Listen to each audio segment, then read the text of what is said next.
की जय। श्री सद्गुरु महाराज की जय। श्री सद्गुरु महाराज की जय। अखंड मंडलाकारं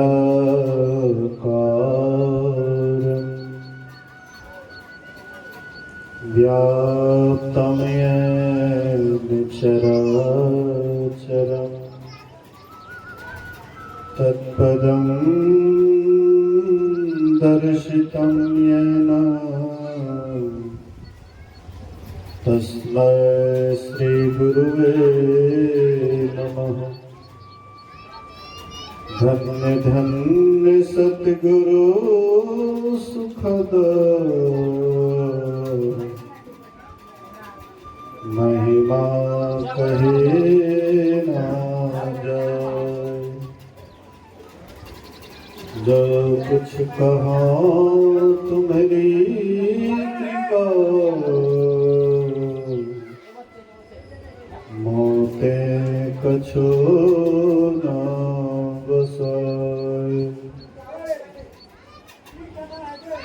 धर्मानुरागी प्यारी जनता, आदरणीय माताओं एवं धर्मशिला बहनों, 2 दिवसीय संतमत सत्संग का आज दूसरे दिन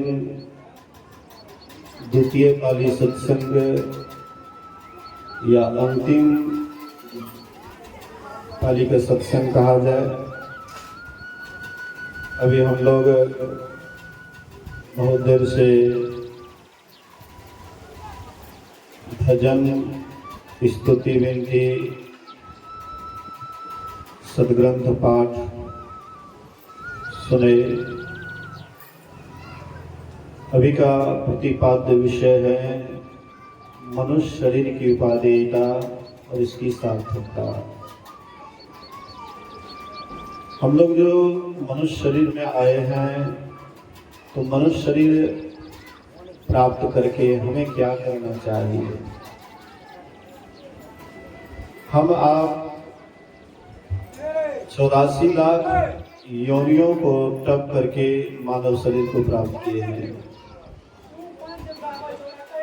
जैसा कि भगवान राम कहते हैं, आकर 4,84,000 जोनि भ्रमत यह जीव अविनाशी, फिरत सदा माया कर प्रेरा, काल कर्म स्वभाव गुण घेरा। कहते 4 खानियों हैं, 4 खानियां। अंडज जो अंडा से पैदा होता है, पिंडज बिना अंडा का आँख खुले पैदा लेता है या बंद आँख पैदा लेता है। अंडज, पिंडज, उष्मज जो गर्मी से पैदा होता है, अंकुरज जो अंकुर से पैदा होता है। ये 4 खानियां हैं और 4 खानियों में 84 लाख योनियां हैं। 84 लाख योनियों को हम आप टपते हुए अंत में मानव शरीर को प्राप्त किए हैं। अगर एक एक जीव को देखा जाए तो कितना कष्ट में है, जिसका वर्णन नहीं है। हम अपने जीवन को भी देखें कि हम लोग कितना कष्ट खेपे हैं अभी तक, लेकिन हम लोगों से भी एक एक जीव को देखिएगा, बहुत कष्ट होता है, बहुत दुख में है। यहाँ तक कि अपने दुख को वह व्यक्त नहीं कर सकता है।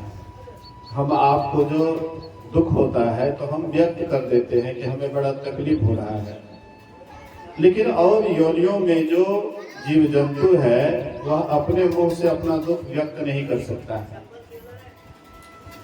महाभारत में एक कथा आई है, एक ब्राह्मण था, गरीबी से ऊब करके आत्महत्या करने के लिए जंगल जाता है। गरीबी सबसे बड़ा दुख है।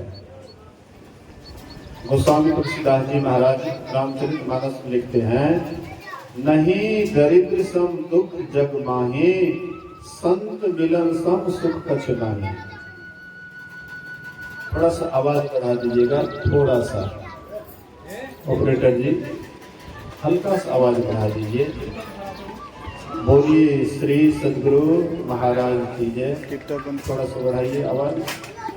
हेलो हेलो हेलो हेलो, ठीक है। तो मतलब रामचरितमानस में है कि नहीं दरिद्र सम दुख जग माही, लेकिन कहते हैं कि कोई सुख भी है तो कहते संत मिलन सम सुख कछु नाहि। दरिद्रता से बढ़कर के संसार में कोई दुख नहीं है।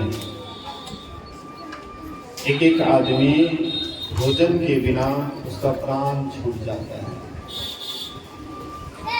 एक बार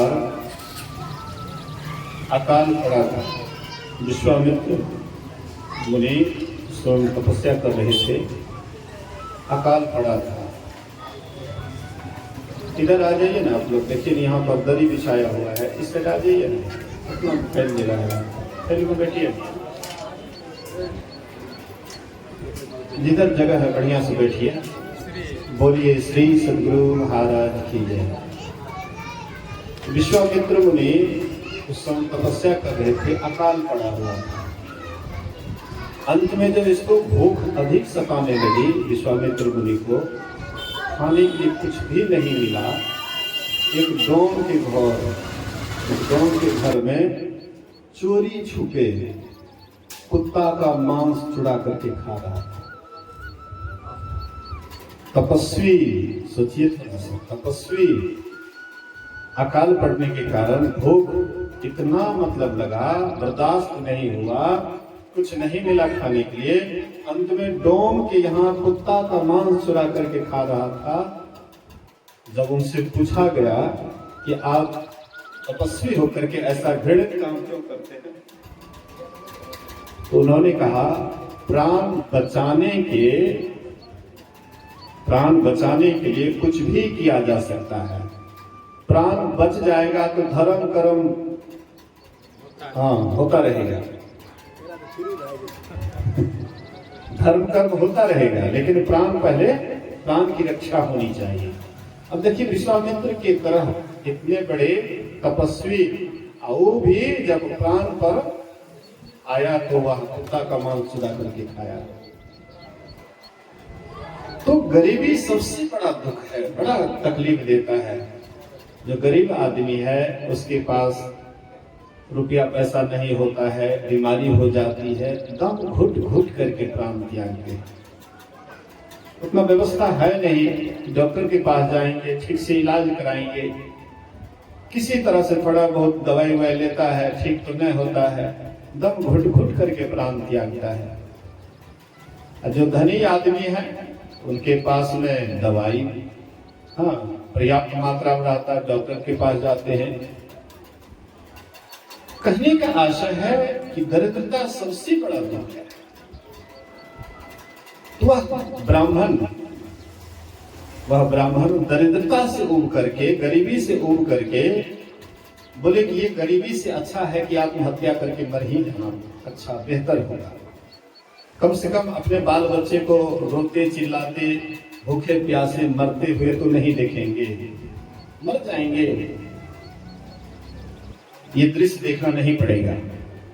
तो ब्राह्मण एक रस्सी लिए चले गए जंगल, एक वृक्ष पर चढ़ करके एक डाल से एक छोर को बांध दिए और दूसरा छोर अपने गले में लगा दिया।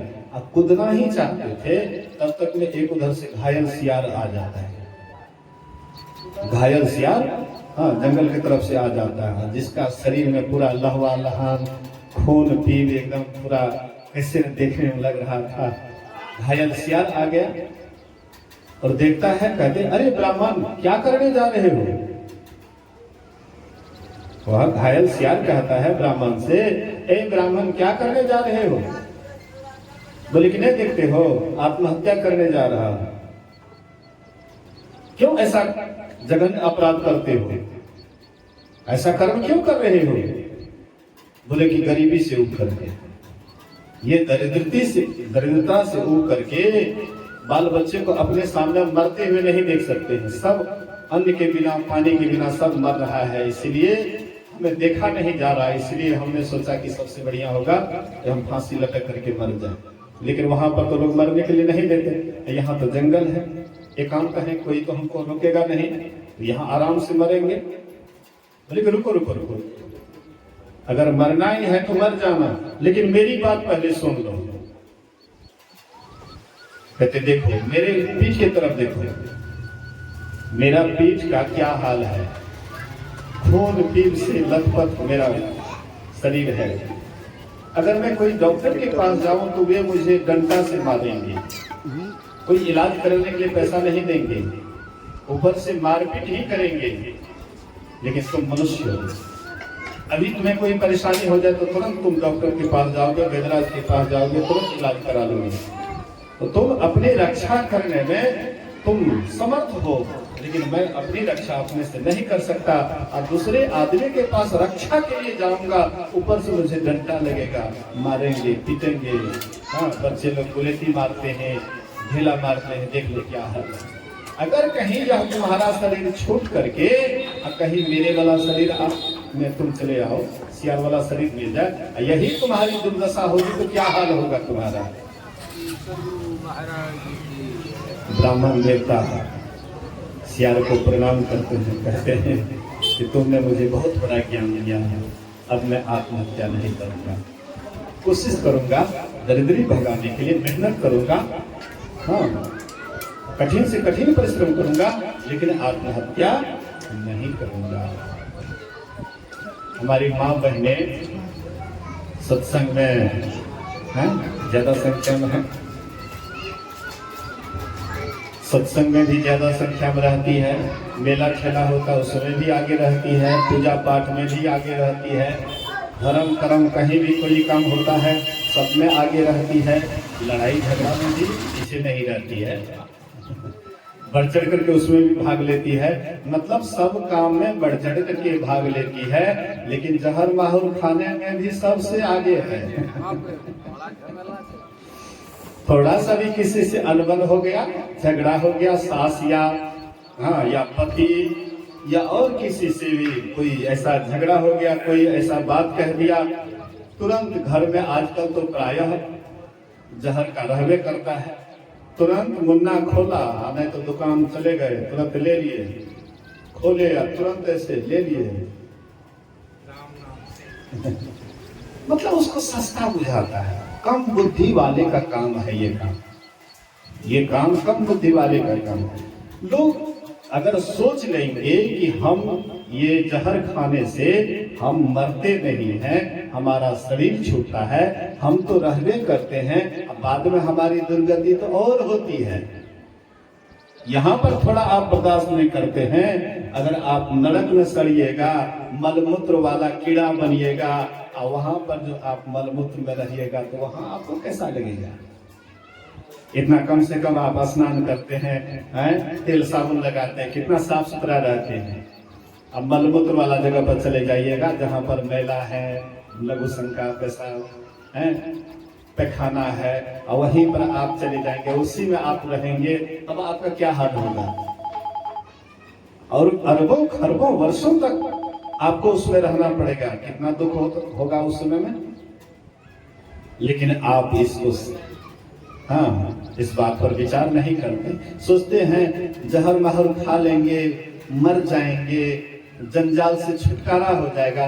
जंजाल से छुटकारा नहीं, बल्कि जंजाल और बढ़ जाएगा, क्योंकि आत्मा तो मरती नहीं है, मरता तो शरीर है, आप तो रहते हैं, और दुर्गति आप ही को होता है। अभी आपको कष्ट किसको होता है, अभी कोई आपको गाली देता है या अपशब्द कहता है तो कष्ट किसको होता है, अभी को न होता है। आप ही शरीर में हैं, आप मन के साथ जुड़े हुए हैं, इंद्रियों के साथ जुड़े हुए हैं, कष्ट तो आप ही को होता है, क्योंकि आप इससे जुड़े हुए हैं, शरीर से जुड़े हुए हैं। शरीर को पीटता है तो आपको चोट लगता है कि नहीं लगता है। हालांकि आपको चोट नहीं लगना चाहिए, आप सबसे अलग हैं। आपको कोई काटेंगे तो काटने से आप कटिएगा नहीं, जलाने से जलिएगा नहीं, लेकिन आप शरीर से जो जुड़े हुए हैं, शरीर से जो चिपके हुए हैं, तो शरीर को मारता लगता, आपको चोट बुझाता है, तो दुख तो आप ही को होता है। और मरने के बाद भी आप कहीं जाइएगा, दुख तो आप ही को भोगना पड़ेगा। नरक की यात्रा तो आप ही को भोगना पड़ेगा। थोड़ी देर के लिए दुख को अगर सह लेते हैं तो कम से कम नरक का दरवाजा तो बंद हो गया। लेकिन थोड़ा थोड़ा के लिए आप अगर सह नहीं पाते हैं तो वहां पर आप कितना सहना पड़ेगा आपको, आपका वहां बस नहीं चलेगा, आप वहां विवश हो जाइएगा। यमदूत आपको जबरदस्ती आपको आग के कुंड में डाल देंगे, जहां पर लेट्रिन पेशाब वहां पर आपको डाल देंगे, मतलब ऐसे जगह पर डालेंगे जिससे आपको कष्ट सहन नहीं होगा। कुंभपाक एक नरक है, कुंभपाक, जहां पर सूर्य के ही नजदीक में उसको बनाया गया। सूर्य का गर्मी हम लोग कितना दूर में है? हजारों कोस दूर में है हम लोग सूर्य से, लेकिन वहां सूर्य के पास बनाया गया है कुंभपाक नरक। वहां जब जीव को दिया जाता है तो इतना गर्मी हो जाता है, जैसे अभी वहां पर अगर हम लोगों को दे दिया जाए तो शरीर का मांस पक जाएगा, गल करके गिर जाएगा। और वहीं पर इसको दे दिया जाता है। इतना इसको दुख होता है, इतनी गर्मी लगती है, जान निकलता है, लेकिन वहां से कोई हटाने वाला भी नहीं है। दुख को झेलते रहिए। थोड़ा दुख आप झेल नहीं पाए, खूब दुख, बड़का दुख को झेलिए। इसलिए कभी भी गुस्सा में आकर के ऐसा कर्म नहीं करना चाहिए जिससे कि अनंत जन्मों का दुख आपको भोगना पड़े। थोड़ा कष्ट को सह लीजिए, थोड़ा दुख को सह लीजिए। अगर आपको दुख से निवारण ही चाहते हैं, दुख से छुट्टी ही चाहते हैं, तो ये काम कर लीजिए ना, आप ध्यान में मर जाइए ना, सदा के लिए छुट्टी। अगर आपके पास में थोड़ा सा भी बुद्धि है, अगर आप दुख से छूटना ही चाहते हैं, तो साधु महात्मा से जुक्ति जान लीजिए। आप बैठ जाइए तपस्या करने के लिए, बैठ जाइए ध्यान करने के लिए, बैठे बैठे शरीर को छोड़ दीजिए, फिर आप अमर हो जाइएगा और सब दिन के दुख से भी छूट जाइएगा। लेकिन वो काम तो करते नहीं, बुद्धिवानी वाला काम तो करते नहीं, लेकिन बुद्धिहीन वाला काम करने में तो बड़ा अच्छा बुझाता, हल्का बुझाता है। इसीलिए भगवान राम कहते हैं कि हम आप 84 लाख योनियों में भ्रमण कर रहे थे, आकर चारे लक्ष्य 84 जोनी भ्रमण यह जीव अविनाशी। ये अविनाशी जीव माया की प्रेरणा से 84 का चक्कर लगा रहा था, कभी कुत्ता, कभी बिल्ली, कभी सांप, कभी छुछुंदर, इस तरह से कई योनियों में भ्रमण कर रहे थे और दुख को झेल रहे थे, कष्ट को झेल रहे थे। अंत में परमात्मा को दया आ जाती, यह जीव बड़ा कष्ट में है, बड़ा दुख में है, कम से कम एक बार इसको मौका दिया जाए, इससे दुख से छूट जाए, इस दुख से ऊपर उठ जाए, इसलिए इसको एक मौका दिया जाए। तो परमात्मा हम आपको एक मौका दिए। मनुष्य शरीर क्या है? एक मौका है 84 से छूटने के लिए, एक सुनहरा मौका है। लेकिन हम लोग क्या करते, वो मौका को हाथ से गवा देते हैं। नहीं, ये मौका को हाथ से गवा देते हैं। घर में, परिवार में इस तरह से उलझ जाते हैं, इस तरह से उलझ जाते हैं कि सपना में भी भगवान का याद नहीं आता है, ईश्वर का स्वप्न में भी याद नहीं रहता है, जागल में तो दूर। 3 दिन से सत्संग सुन रहे तो देखते हैं कितना आदमी आए हैं, 2 दिन से कल से ही लगातार आप लोगों को भजन सुनाया जा रहा है। देखिए तो गायक सब आया है, गायिका आई है, बढ़िया बढ़िया भजन, किसी तरह से लोग आए। भजन क्या है? आपको बुला रहे हैं कि सत्संग में आइए, कम से कम आइए, सीधा सीधी महात्मा के पास में आइएगा तो कम से कम भजनों सुन करके आइए, रमन चमन भी कम से कम सुन करके आइए। तैयो टस से मस्त नहीं होता है, टस से मस्त नहीं होता है। नाच करा दीजिए, गणपतिया वाला नाच देख लीजिए तो कैसे भीड़ होता है। बगल में भी बराबर होता होगा विश्वकर्मा पूजा में, जगह नहीं मिलता है। क्या कहना, बोलिए श्री सद्गुरु महाराज की जय। देखिए इस संसार कैसा है, जहां से आपका कल्याण वाला काम होता है वहां से हम दूर भागते हैं। जहां हम आपके कल्याण की बात होती है, आत्मा का उद्धार वाली बात होती है, वहां से हम कोसों दूर भागते हैं। और जहां पर नरक का दृश्य दिखाया जाता है, जहां पर कुछ से कुछ उल्टा पुल्टा कुछ से कुछ दिखाते हैं, उसमें बड़ा आनंद हो जाता है, लगता है कि बहुत कुछ मिल गया। लेकिन मिलता क्या है और गवा देते हैं। लोग जाते हैं नाच देखने के लिए, तो तब देखिएगा एक आदमी पैसा दिया, एकदम नाम का प्रचार किया, एकदम देखिए पैसा देने लगेगा। कुछ कुछ संप्रदाय में गाने बजाने वाले भी जब 10-20 रुपया देता है तो उसका नाम अनाउंस कर नाचे की तरह, धन्यवाद, आशीर्वाद, फलना चिलना, देखिए सब धीरे धीरे उसको देने लग जाता है। अब पता नहीं आपके पैसा को ले जाकर तू क्या करता है, आपको पता नहीं, आपको मालूम नहीं, वो आपके पैसा का दुरुपयोग करता है या क्या करता है, आपको कोई पता नहीं।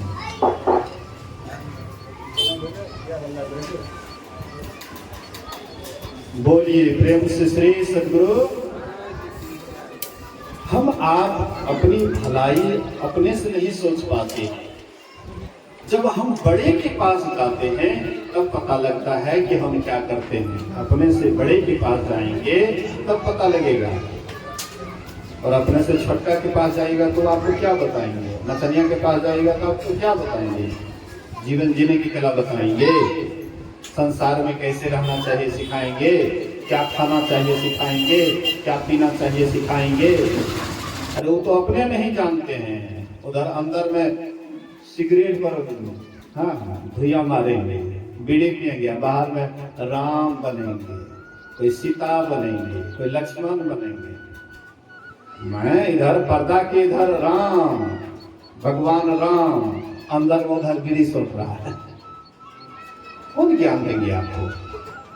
नकली राम ज्ञान देंगे? अरे साधु महात्मा आपको सही ज्ञान बताने वाले हैं, सही दिशा बताने वाले हैं, लेकिन आप उसके पास जाना ही नहीं चाहते। आपको लाज आती है, साधु के पास जाने में लाज आती है, नचनिया के पास जाने में खूब एकदम बढ़िया लगता है, छाती तान करके आगे में बैठ जाते हैं। हाँ, बोलिए श्री सद्गुरु।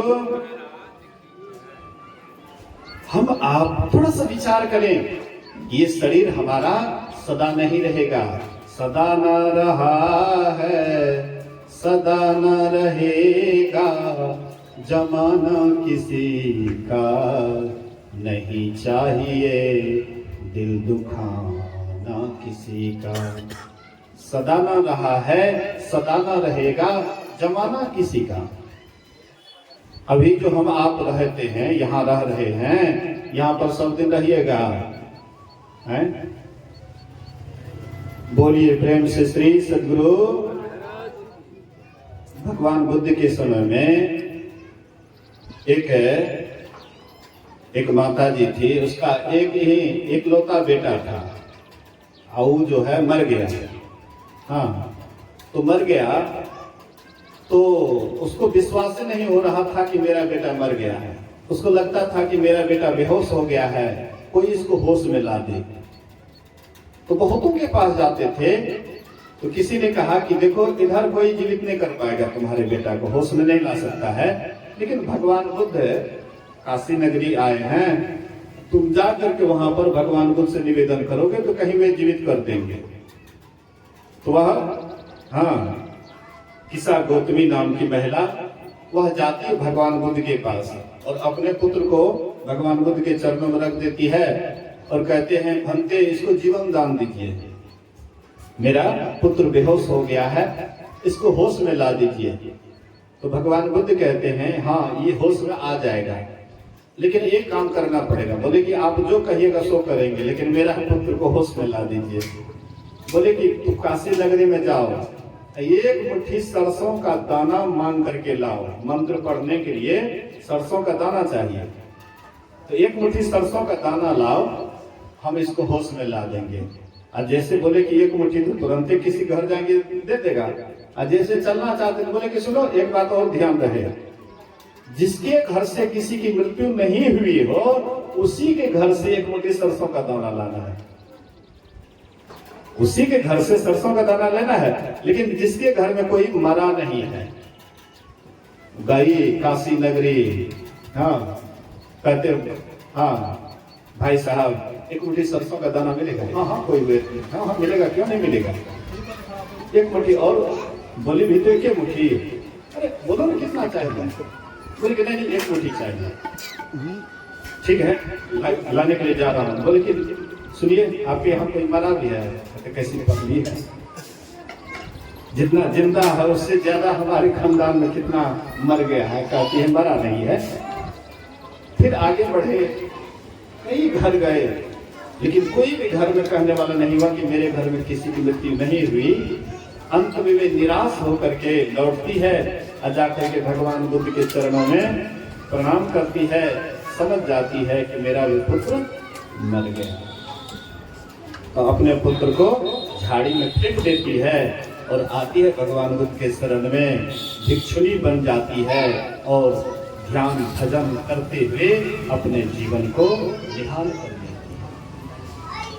तो ये ध्यान भजन करके अपने जीवन को निहाल करने वाले बहुत कम होते हैं, लेकिन जो समझेंगे तब ना, दुख को समझेंगे, दुख के कारण को समझेंगे कि किस कारण से हम दुखी हैं और इस कारण का निवारण क्या है, हम दुखी क्यों हैं, हम सुखी क्यों नहीं हैं।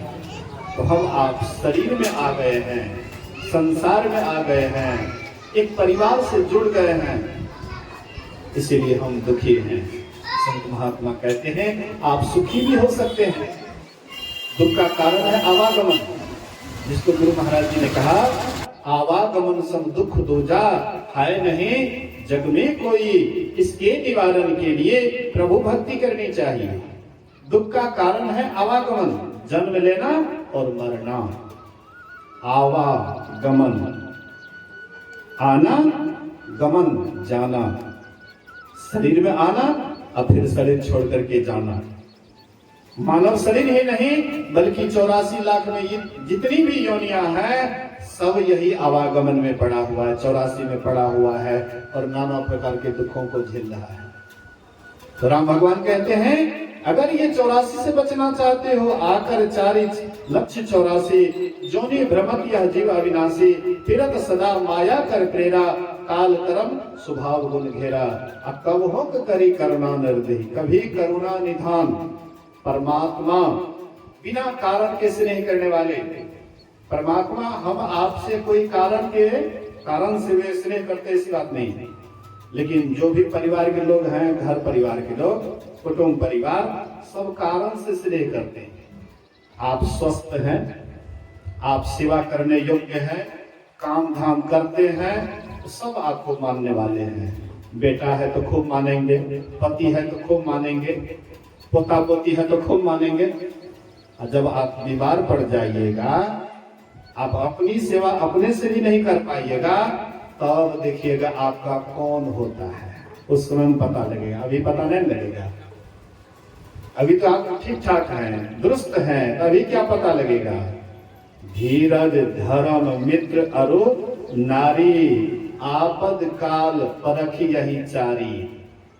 ये चारों की परीक्षा कब होती है?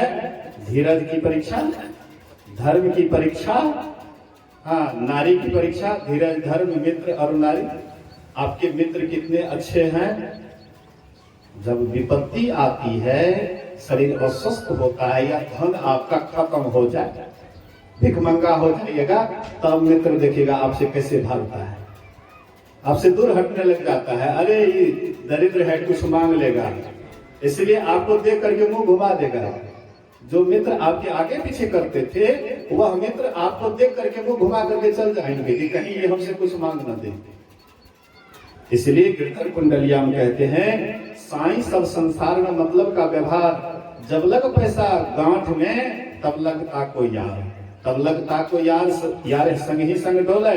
अब पैसा रहा ना पास, यार मुक्ते कछु न बोले, कह गिरधर कविराय, जगत की यही लेखा, करत बेगर जी प्रीत, यार कोई बिरला देखा। कोई आपसे बिरला ही होता है कि बिना मतलब के आपसे प्रेम करता है, कोई बिरला।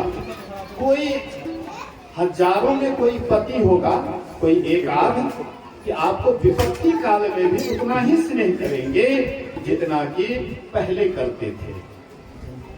एक पति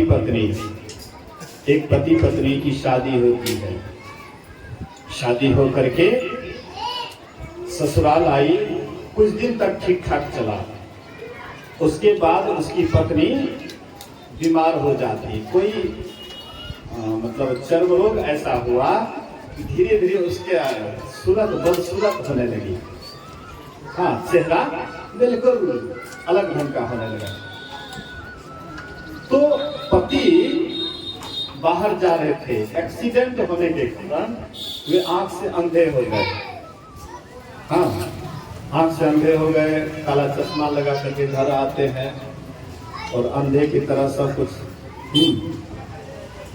धीरे धीरे वह उसकी जो पत्नी थी, धीरे धीरे उसका बदसूरत होते होते एक दिन ऐसा हुआ कि शरीर छोड़ भी दी।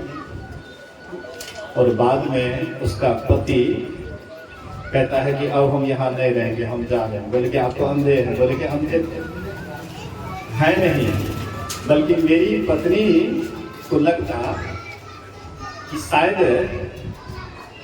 शायद मैं उसके चेहरे को देख करके उनसे प्रेम था, उसको ऐसा ना लगे, इसीलिए हमने अंधे का नाटक किया।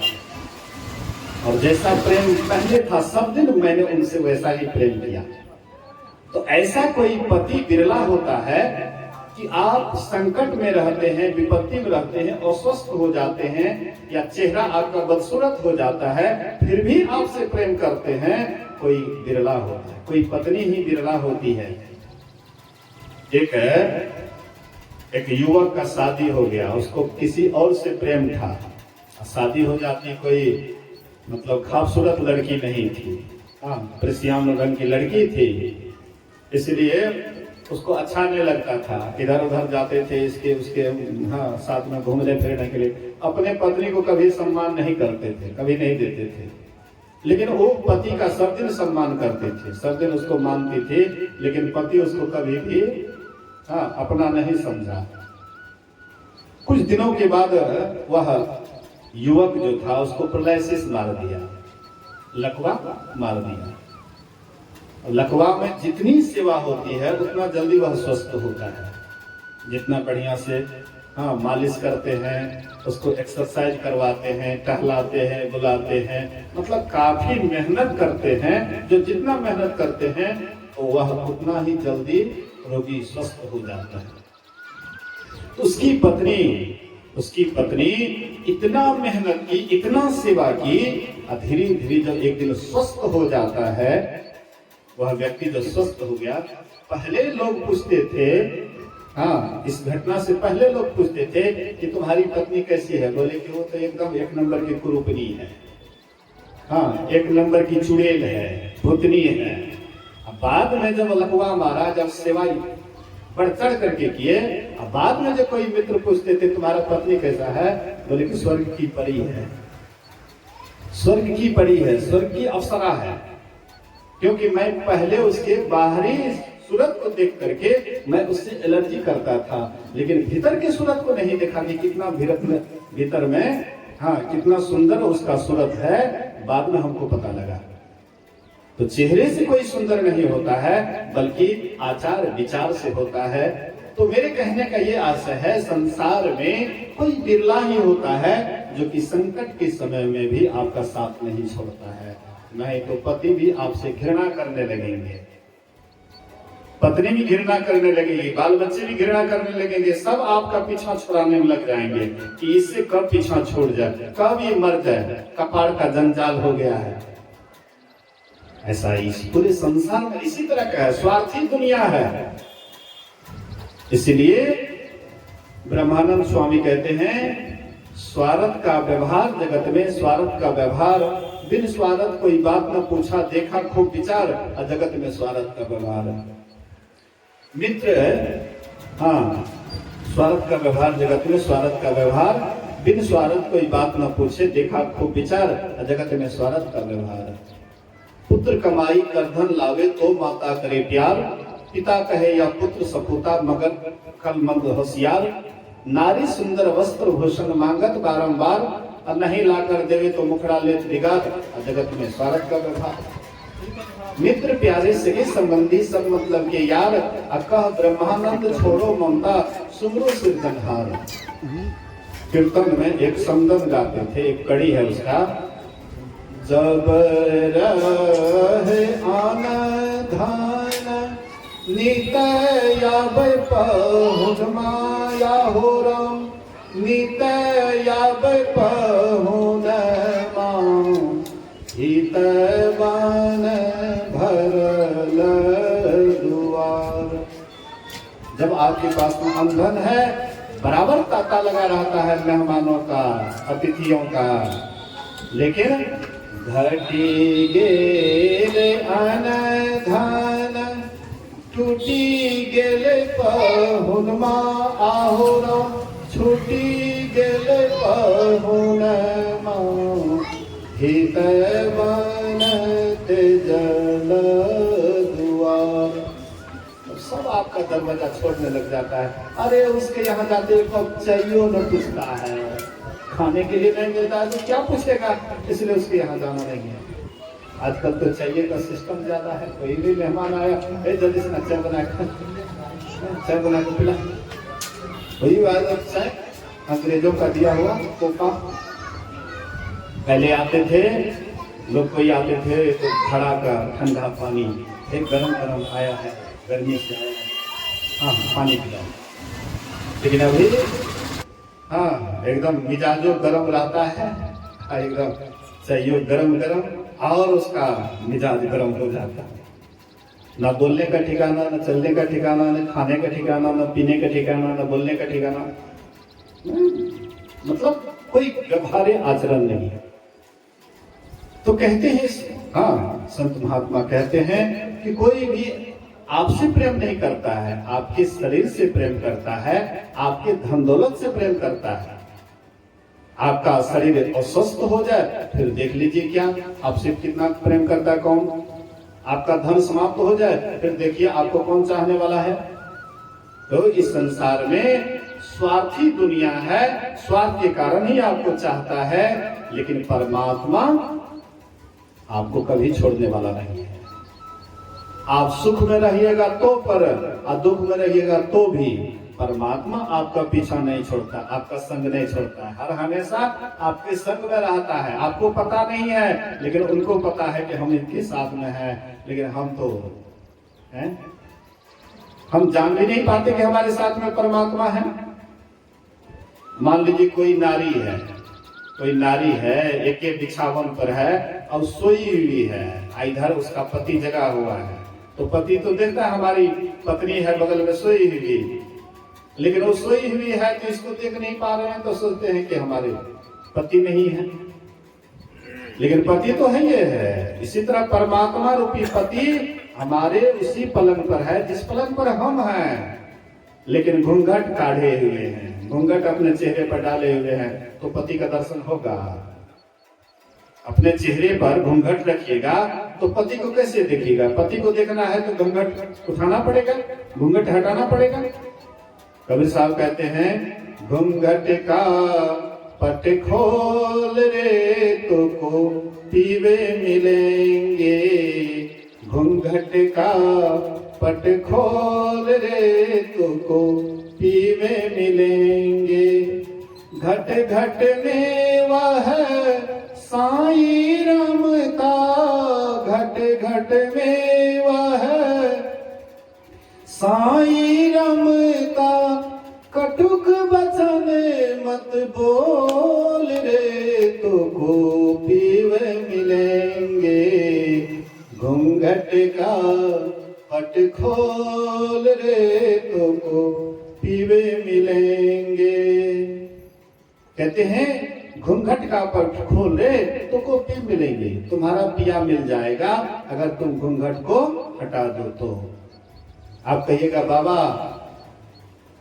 जो माँ बहने हैं तो वह घूंघट हटाएगी तो पति का दर्शन करेगी। या पुरुष, यहाँ पर चाहे पुरुष हो या नारी हो, सब जीव स्त्री रूप है। अब पति रूप कौन है? परमात्मा। और सबके ऊपर भी एक घूंघट है।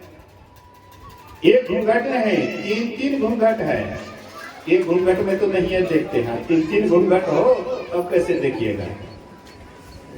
जीव पर तीन पर्दा है छाया, इसको साधन से जो ना हटाया, पाया नर्तन का। कहते हैं कि ये जीव पर तीन पर्दा छाया हुआ है, इसको जो साधना से नहीं हटाता है, साधन के द्वारा नहीं हटाता है, तो फिर मनुष्य शरीर पाकर के भी उसको विशेष लाभ नहीं मिला, ऐसे ही व्यर्थ समय बिता दिया। हम लोग रोज रोज पाठ करते हैं, बोलिए श्री सद्गुरु। ध्यान से सुनिएगा, हम लोग रोज रोज पाठ करते हैं, घटतम प्रकाश व शब्द पट त्रय, जीव पर है छा रहे, कर दृष्टि और ध्वनि योग साधन, ये हटाना चाहिए। इनके हटे माया हटेगी, और प्रभु से होगी एकता, फिर द्वैतता नहीं कुछ रहेगी, असमनन बढ़ जाए।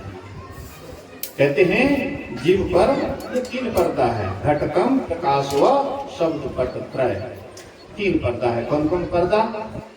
अच्छा, आंख बंद कीजिए तो सब आदमी आंख बंद कीजिए, बोलिए श्री सद्गुरु। सबको आंख बंद कर जाएगा, ककरो तकना नहीं है, आंख बंद करना है, सबको आंख बंद करे, कोनो बात नहीं है। एक कोनो चीज बतबे चाहे, सबको आंख बंद करिए। आंख बंद करके अपने सामने देखिए क्या दिखाई पड़ रहा है। आंख बंद करने के बाद आगे में देखिए क्या दिखाई पड़ रहा है, गौर से। आंख बंद करने के बाद आगे में गौर से देखिए आपको क्या दिखाई पड़ रहा है। अब आंख खोलिए तो आगे में क्या दिखाई पड़ रहा था आंख बंद करने के बाद? कुछ नहीं, अंधकार। हाँ तो कुछ पहले नहीं, कुछ नहीं है मतलब, हाँ कुछ हम देखो बोले, कुछ देखो पड़े रहे तो कुछ की देखो पड़े रहे, अंधकार। यह छे सबसे असली तरीका कि हम अहाँ कते छियै, हमरा सब कते छियै। इस शरीर में छे प्रकाश में, आँख से बाहर प्रकाश के देखे छियै, लेकिन अपन अंदर जब देखबे, अपना आप के जब देखबे, आँख खोल के देखे छियै संसार के, आँख बंद करके देखियो अपना के। आँख बंद करे के बाद की देखो पड़े से? घनघोर अंधकार। इतने बड़ा अंधकार देखा पड़े से।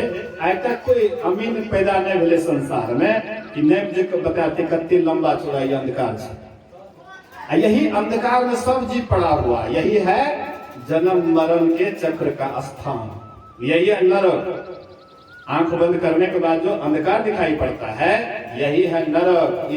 जब तक ये अंधकार में रहिएगा, नरक में रहिएगा और जन्म मरण के चक्र में रहिएगा, 84 लाख योनियों में रहिएगा, कोई बचाने वाला नहीं होगा। संत महात्मा कहते हैं कि इसके ऊपर वह प्रकाश। आंख बंद करने के बाद अंधकार दिखाई पड़ा, अब गुरु जुक्ति से अगर आप बढ़िया से साधना कीजिएगा, ध्यान कीजिएगा, अंदर में प्रकाश हो जाएगा, भीतर में प्रकाश हो जाएगा। बच्चे लोग खेलते हैं ना नुका चोरी वाला, नुका छिपी का खेल खेलते हैं, आंख मिचौनी, बोलिए श्री सद्गुरु। आंख मिचौनी का खेल खेलते हैं बच्चे लोग। स्वामी विवेकानंद जो रामकृष्ण परमहंस जी महाराज के एक अच्छे शिष्य हुए, तो स्वामी विवेकानंद भी बचपन में अपने संगी साथियों के साथ आंख मिचौनी का खेल खेलते थे। तो सबको कहते थे कि आंख बंद करो, आंख बंद करते थे।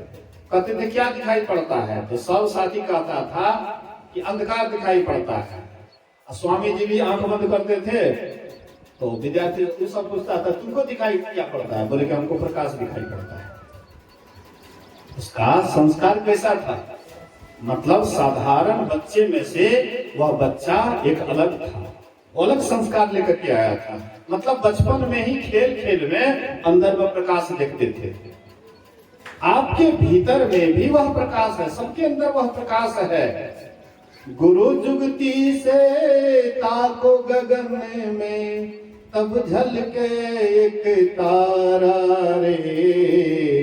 वह तारा गुरुदेव बतावे, ज्योति महल का द्वारा रे।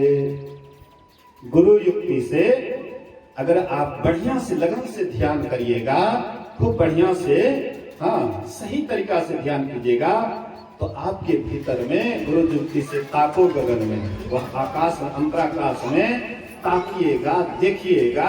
लेकिन गुरु से सीख करके, मनमाना नहीं, सच्चे गुरु से सीख करके अंधकार को टकटकी लगा करके देखिएगा, ताकिएगा, तब वहां पर अंधकार फट जाएगा, प्रकाश हो जाएगा। जैसे आप घनघोर अमावस्या की रात है, अमावस्या की रात में आप बिछावन पर लेट जाइए, चित्त लेट जाइए, ऊपर आकाश की तरफ देखिए। ऊपर आकाश की तरफ देखते हैं तो बहुत मतलब तारा दिखाई पड़ता है। नहीं, पहले के बच्चे लोग, हम लोग भी याद है, हाँ बचपना में एकदम लेट जाते थे बिछौना पर, खूब गौर से दिखते। आजकल के बच्चे को तो मोबाइल से फुर्सत नहीं है, ऊपर क्या देखेगा। आजकल के बच्चे को वो सब देखने का मतलब जो है समय ये नहीं है। जब भी समय मिलेगा तो बस मोबाइल या पढ़ाई या इधर उधर, लेकिन प्रकृति में भी कोई घटना है उसको नहीं देखते हैं। पहले हम लोग देखते सत भैया, सत भैया कहते वो सत भैया है, सप्त ऋषि है, तीन डोरिया, भिनसर में तीन डोरिया, ध्रुव तारा, ये सब मतलब जो है गौर से देखते थे। गार्जियन लोग भी दिखाते थे, कहते यही है सत भैया, यही है तीन डोरिया। आजकल न तो गार्जियन ये बात बताते हैं और न ही बच्चे को मतलब है। कहने का मतलब है कि ये सब जैसे हम आकाश में देखते हैं अंधकार में, तो वह आपको दिखाई पड़ता है क्या? हाँ, तारा दिखाई पड़ता है। ऐसे आप गुरु से जुक्ति जान करके बढ़िया से ध्यान करिएगा तो वो तारा नहीं दिखाई पड़ेगा, आपके भीतर में जो तारा है वो तारा दिखाई पड़ेगा। चंद्रमा भी आपके भीतर में, वो भी दिखाई पड़ेगा। सूर्य जैसे आप बाहर में देखते हैं आंख खोल करके, वैसे भीतर में आंख बंद करके सूर्य को देखिएगा। ये सूर्य को जब देखिएगा तो आप बैठे रहिएगा यहाँ। इंग्लैंड में क्या हो रहा है, अमेरिका में क्या हो रहा है, कहाँ पर क्या हो रहा है, आप घर बैठे जान जाइएगा। मतलब आपके अंदर दृष्टि हो जाएगी। आप लोगों को पता है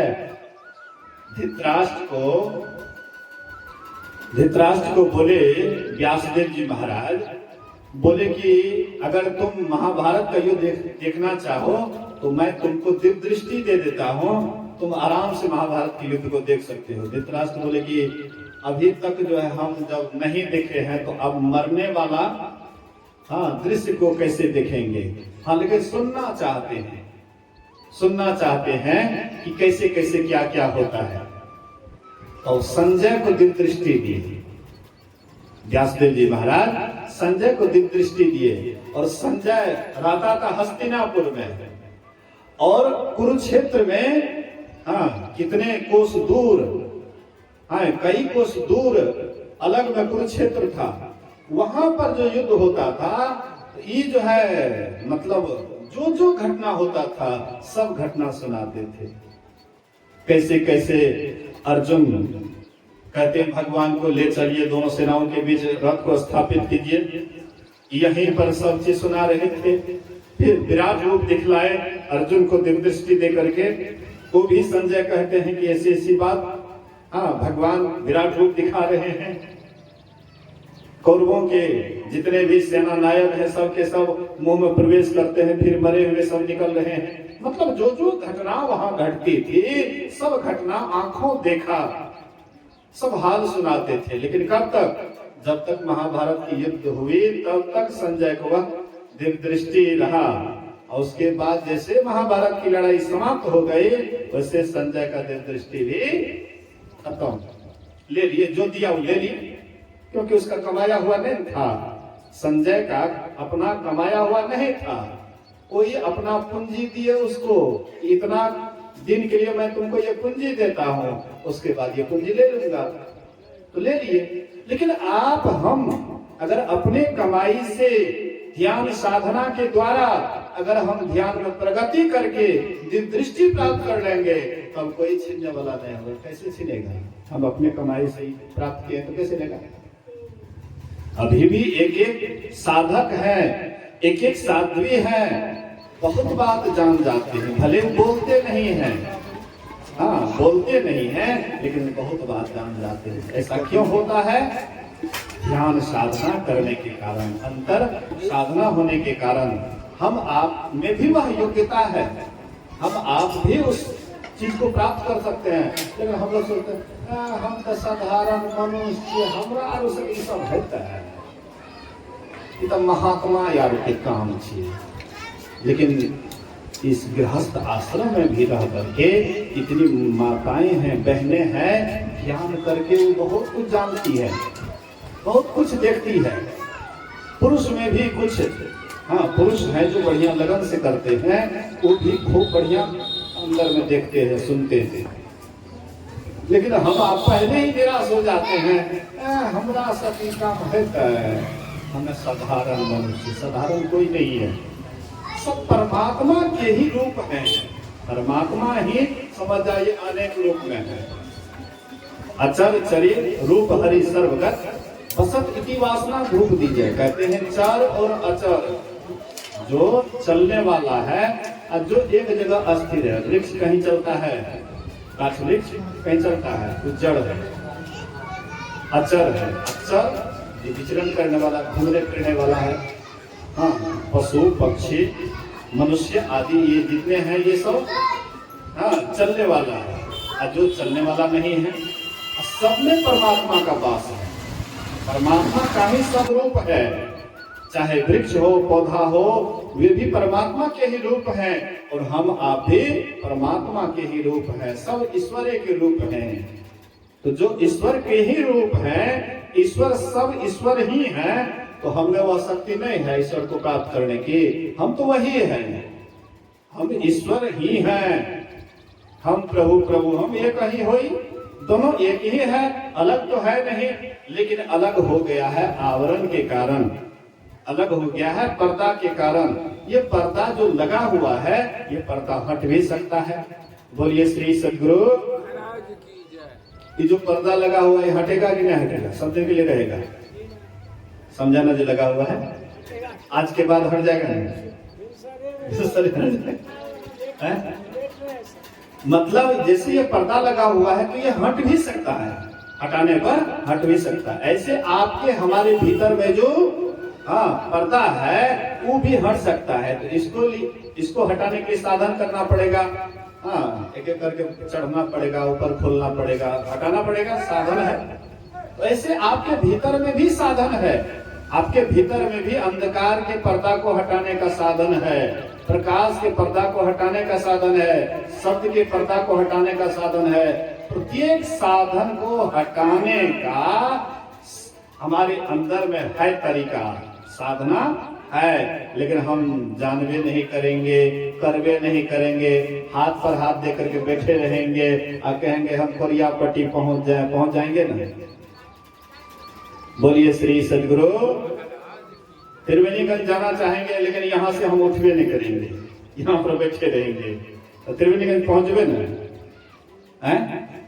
नहीं पहुंच पाए।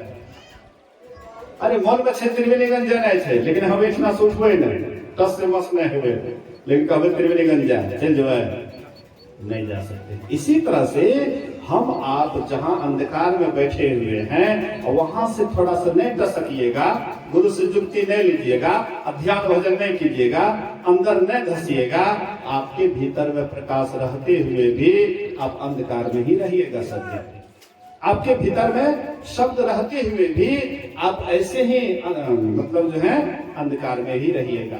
यही अंधकार है नरक का द्वार, नरक का स्थान यही अंधकार है। गुरु महाराज कहते हैं, बोलिए श्री सद्गुरु।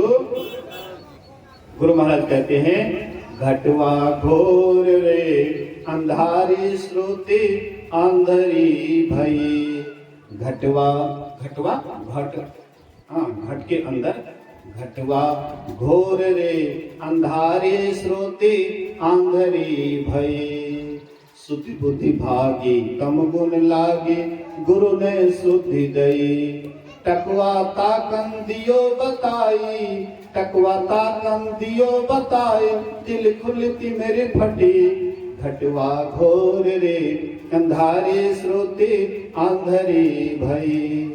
घटवा घनघोर, आपके अंदर में घनघोर अंधकार है, लेकिन वे अंधकार फट सकता है, वह अंधकार भाग सकता है। बहुत दिनों का आपके रूप में प्रकाश अंधकार है। मान लीजिए ताला लगा हुआ आपका रूम में, आपके रूम में ताला लगा हुआ है बहुत दिनों से, और घर में जैसे आप ताला खोल करके जैसे आप बल्ब जला दीजिए तो कितनों दिन का अंधकार है, तुरंत भागेगा कि नहीं भागेगा? लगेगा। खाली प्रकाश जलाने में देर, अंधकार तो तुरंत रफू चक्कर हो जाएगा, तुरंत भाग जाएगा। ऐसे आपके भीतर में, हमारे भीतर में भी जो अंधकार है, जब तक हम अपने दिव्य दृष्टि अंदर में नहीं खोलते हैं तब तक ये अंधकार है। और जैसे दिव्य दृष्टि होगी वैसे ये अंधकार कहाँ भाग जाएगा शायद आपको भी पता नहीं लगेगा। जब प्रकाश हो जाएगा तो आपको बढ़िया लगेगा कि खराब। घर जब अन्हरिया रहे थे तो खराब लगे छे, नीक लागे छे, बोले जाए जो बिजली भाग जाए छे रात के तो तोरा हमरा के नीक लागे छे, खराब लागे छे। हैं? बोलिए श्री सदगुरु। साँझ के भोजन करे छे, भोजन करते समय बिजली भाग जाए छे, ओइ समय में तो कहे छे बहुत बढ़िया बोले भने बिजली भाग जाए की मन में छे ना। कते आदमी तो कीन कह दे छे, देखो अखनिया बिजली के भागे के मौका मिले, देखो तो खाए लिए भोजन करेंगे, ये बिजली देखो तुरंत भाग जाए, मतलब आपको अच्छा नहीं लगेगा। प्रकाश अब आपको प्रिय है, प्रकाश हमें बहुत अच्छा लगता है, अंधकार अच्छा नहीं लगता है। तो इसी तरह से आपके भीतर में जैसे अंधकार हट जाएगा, प्रकाश होगा, आपका मन बहुत खुश हो जाएगा, बहुत आनंदित हो जाएगा, आपका मन इतना प्रफुल्लित हो जाएगा कि मन होगा कि हे भगवान हमको यहीं पर रखिए। अब एक एक साधक साध्वी ध्यान करते हैं, और ध्यान में जब प्रकाश हो जाता है, प्रकाश होने के बाद उसको बड़ा आनंद बुझाता है, बड़ा सुख बुझाता है।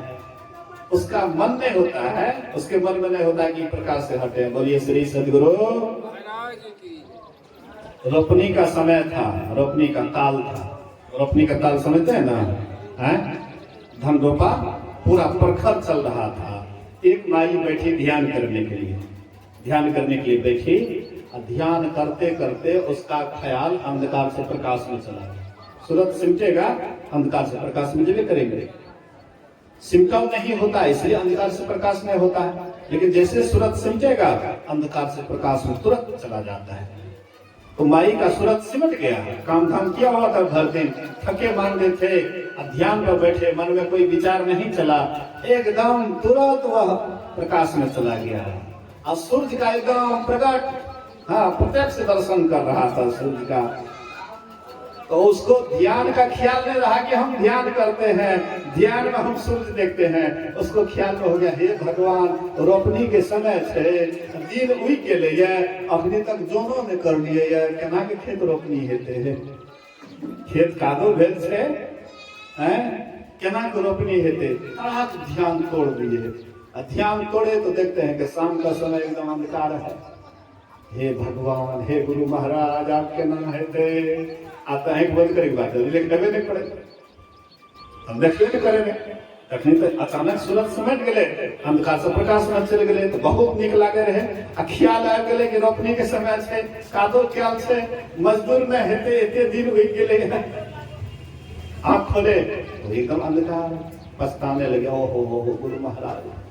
तो ये सब घटना कभी कभी किसी साधक के जीवन में घटता है, किसी किसी के जीवन में एक बार घटता है तो फिर दोबारा नहीं घटता है। और कभी कभी कोई साधक संस्कारी होता है तो घट जाता है, फिर भाग जाता है, तो फिर वह बढ़िया से ध्यान करता है, फिर आ जाता है। जिसका जैसा संस्कार होता है, जिस तरह की कमाई होती है, उस तरह से उसको अनुभूति होता है। इससे हम आप भी अगर चाहेंगे अपने अंदर में अंधकार से प्रकाश। मेहनत करिएगा तो फल मिलवे करेगा। कर्म किए जा फल की इच्छा मत कर ए इंसान, ये है गीता का ज्ञान। आप ध्यान करिएगा तो ध्यान का जो फल होता है वो मिलेगा, लेकिन नहीं करिएगा तो कहाँ से मिलेगा। मजदूरी करने के लिए नहीं जाइएगा और सोचिएगा कि साल भर हम बैठ करके खाएंगे, हैं? मिलेगा? कैसे मिलेगा? अरे मेहनत नहीं कीजिएगा तो कैसे खाना मिलेगा। हाथ पर हाथ दे करके बैठिएगा। और जो मेहनत करने के लिए जाता है, मजदूरी करने के लिए जाता है, शाम में वह मजदूरी लाता है। सीजन भर जो मेहनत कर लेते गरीबों आदमी को मैं देखता हूँ कि सीजन भर बढ़िया से मजदूरी कर लेते हैं, तो साल भर बैठ करके एक आदमी के मजदूरी से पूरे परिवार का भोजन साल भर तक चलता है। एक सत्संगी को मैंने देखा है, कहते बाबा हाँ गेहूं कटनी क्या ले न बाबा, साल भर तक हाँ पूरा परिवार बैठ के खाए छे। धन कटनी क्या ले बाबा, साल भर तक पूरा परिवार खाए छे बैठ के। हाँ मतलब खरीदे नहीं पड़े छे। एक आदमी पूरे परिवार का खर्चा हाँ एक सीजन में कर लेता है। जो नहीं करेंगे, गरीब आदमी है, अपना खेत पथार नहीं है, तो मजदूरी नहीं करेंगे तो साल भर तक बैठ करके खाएंगे नहीं खा सकते। इसी तरह से आप अंतर साधना नहीं करिएगा, ध्यान भजन नहीं करिएगा और कहिएगा कि हमको भीतर में सुख मिले, हमको स्वर्ग मिले, हमको मरने पर अच्छा जगह मिले। मिलेगा? स्वर्ग की कामना करेंगे लेकिन काम करेंगे नरक वाला, तो स्वर्ग मिलेगा? अगर आप सुख चाहते हैं, अगर आप शांति चाहते हैं, तो आप ही सुख के खजाने हैं, आप ही शांति के खजाने हैं। ये ईश्वर अंश जीव अविनाशी, अचेतन अमर सहस्र फरासी, असो माया बस भयो गोसाई, बंधु कीर मरकट की नाई। हम आप हाँ ईश्वर के संतान हैं, सहज में सुख के राशि। ये चेतन जो है सहज में सुख के राशि है, लेकिन ये अपने स्वरूप को भूल गया, अपने आप को भूल गया है। इस संसार बाहर में दौड़ लगाते हैं, सोचते हैं कि बेटा में सुख मिलेगा, बेटी में सुख मिलेगा, पति में सुख मिलेगा, पैसा में सुख मिलेगा, मकान में सुख मिलेगा, दुकान में सुख मिलेगा। मतलब बाहरी चीज में चाहते हैं सुख शांति, लेकिन बाहरी सुख शांति बाहर चीजों में आज तक किसी को नहीं मिला, तो हम आपको कैसे मिल जाएगा। बिन दया संतन की में ही जानना इस राह को, हुआ नहीं होता नहीं वो होनहारा है नहीं। इसलिए आप ही दुख सुख के खजाने हैं, यह जीवात्मा ही सुख के खजाने हैं। और जब तक अपने स्वरूप को ये भूले रहेंगे तब तक ये सुख शांति कभी प्राप्त नहीं कर सकता है। इसलिए कबीर साहब कहते हैं, बिन सत्य गुरु नर रहत भुलाना, खोजत फिरत राह नहीं जाना। बिन सतगुरु नर रहत भुलाना, बिना सतगुरु के यह मनुष्य भुला हुआ रहता है, अपने आप को भुला हुआ रहता है। के हर सुतले आयो गड़ेरिया, पाल पोषुन कीन सयाना। करत कलोल रहत अजियन संग, आपन मरम न हो नहीं जाना। बिन सतगुरु नर रहत भुलाना। एक गडेरी था, बराबर भेड़ बकरी चराने के लिए जंगल जाया करता था। तो एक दिन एक सिंह का बच्चा मिल जाता, सिंहनी का बच्चा मिल जाता। अभी उसका आंख बंद ही था, मतलब हाँ एक आध रोज का जन्मा हुआ बच्चा था। सिंहनी का बच्चा मिल जाता है तो क्या किए, तो उसको गोद में ले लिए। हाँ गडेरी गोद में ले लिए, ले आए अपने यहाँ पर, उसको पालने पोसने लगे। धीरे धीरे आंख खुलता है तो देखता है भेड़ बकरी के बीच में अपने को। तो सोचता है कि हम भी भेड़ बकरी के जैसे हैं, जैसे भेड़ बकरी है वैसे अपने को समझने लगा। धीरे धीरे उसी के बीच में बड़ा हुआ। एक दिन एक सिंह देखता है कि हमारा जाति, देखते ही भेड़ बकरी के बीच में जो इसका आहार है, उसी के बीच में इसको देखते हैं। सोचते ओ इसको अपने स्वरूप का ज्ञान नहीं है, इसलिए स्वरूप का ज्ञान कराना चाहिए। ये दहाड़ते हैं, शेर जैसे दहाड़े तो भेड़िया भागता है, बकरी भागता है, गडेरी भागता है, असीम का बच्चा भी भागने लगा है तो वह दौड़ करके छड़प करके पकड़ता है, कहता है तू कहां भाग रहा है? भेड़ बकरी के बीच में उसके साथ साथ तू कहां भाग रहा है? देखो चलो मेरे साथ। उसको ले गए, अब पानी के नदी के किनारे देखते हैं अपना परछाई, उसको भी दिखाते देखते हैं, देखो तो जैसे मेरा चेहरा तुम्हारा है कि नहीं, जैसा मेरा रूप है तुम्हारा है कि नहीं। दहाड़ते हैं, बोले कि तुम भी दहाड़ो, वो भी दहाड़ते, दोनों का आवाज मिल गया, चेहरा मिल गया। तब वो सोचा कि अरे हम तो सिंह के बच्चे हैं, हम तो सोचते थे भेड़ बकरी हैं, हम सिंह के बच्चे। इसी तरह से हम आप साधारण मनुष्य नहीं हैं, हम भी परमात्मा रूपी सिंह के बच्चे हैं, लेकिन अपने स्वरूप को भूलने के कारण हम साधारण बने हुए हैं। इसलिए हम साधारण नहीं असाधारण हैं, हमें अनंत शक्ति का भंडार है, हम कुछ भी कर सकते हैं। लक्ष्मण जी बोले थे जनक जी की सभा में, जब जनक जी कोसने लगे कि ये शिव के धनुष को कोई नहीं उठा पाता है, लगता है पृथ्वी वीरों से खाली है। जनक जी कोस रहे थे, उसी समय में लक्ष्मण तिलमिला करके उठ गए, बोले राजा जनक सुन लो, कान खोल करके सुनो, जहां पर रघुवंशी हो, क्षत्रिय हो, तुम्हें इस तरह से बात नहीं करना चाहिए। अरे ये शिव का धनुष क्या है? अगर मैं चाहूं तो पूरे पृथ्वी को फुटबॉल की तरह आकाश में फेंक सकता हूं, पूरा पृथ्वी को फुटबॉल की तरह आकाश में फेंक सकता हूं। ये शिव जी का धनुष क्या है? राम भगवान कहते चुप रहो, आओ भाई बैठो बैठो, अभी समय नहीं आया है, अभी कोसने दो, जितना कोसता है कोसने दो, जब समय आएगा तब न पता लगेगा।